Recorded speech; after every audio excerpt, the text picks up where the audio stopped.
Good day, everybody. My name is Jolene C. Kanya from Bachelor of Early Childhood Education. So for today's video presentation, I will be having the continuation of Natalie Kate's report and a previous meeting. So the first one is the discovery learning. So discovery learning is a hands-on style of learning originated by Jerome Bruner in 1960s. In this learning method, students actively participate instead of passively receiving only knowledge. So this means that the students will also participate if the teachers will ask about their opinion or understanding about the topic. And next, to effectively use the discovery learning in a classroom, a teacher needs to not only be flexible but also well prepared, organized, and have understanding of how what is discovered in class educationally valuable and can lead to further investigations for the students.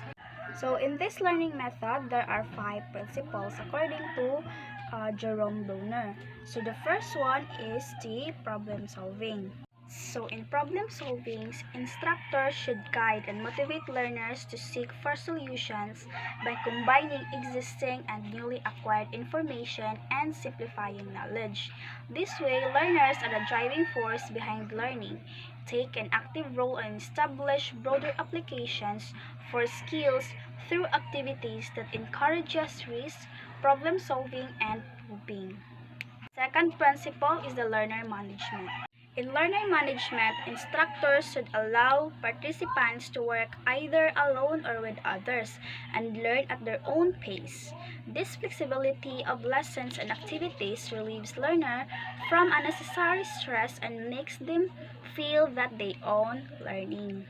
Third principle is the integrating and connecting. In integrating and connecting, instructors should teach learners how to combine prior knowledge with new and encourage them to connect to the real world.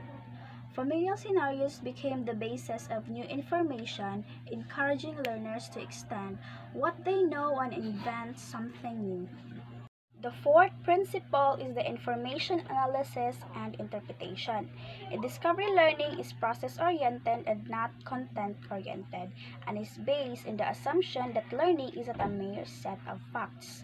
So learners, in fact, learn to analyze and interpret the acquired information rather than memorize the correct answer.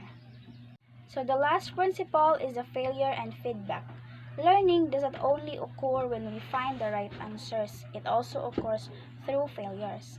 Discovery learning does not focus on finding the right end result, but new things we discover in the process, and it's the instructor's responsibility to provide feedback since without it, learning is incomplete. So the discovery learning educational sessions should be well designed, highly experiential, and interactive.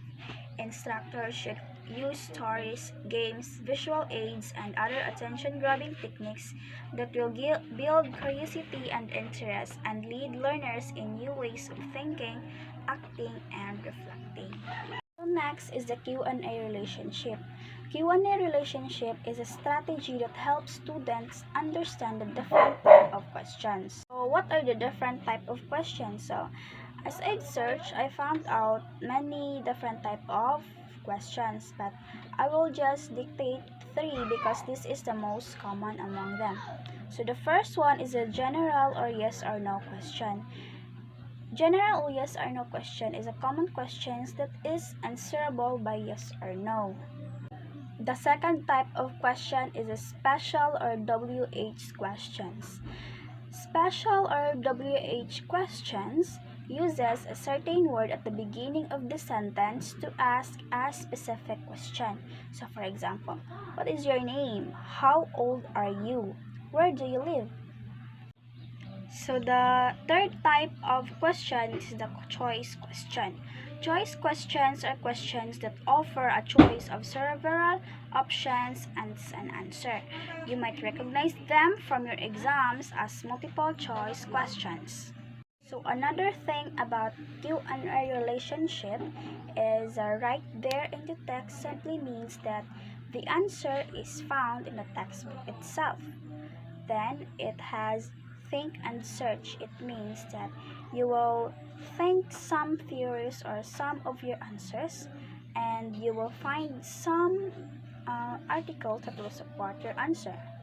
Then the next is the on my own. This is the time that you will give your own opinion. Then Q&A relationship, students recognize that they must first consider the question before developing an answer for them to have a construct and well-organized answers. So why choose question answer? We choose question answer because it can improve students' reading comprehension.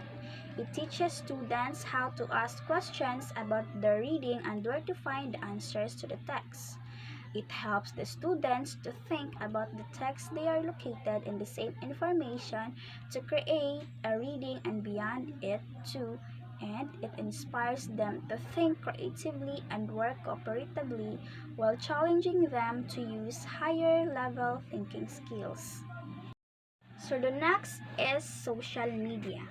Social media in education provides students with the ability to get more useful information to connect with learning groups and other educational systems that make education convenient.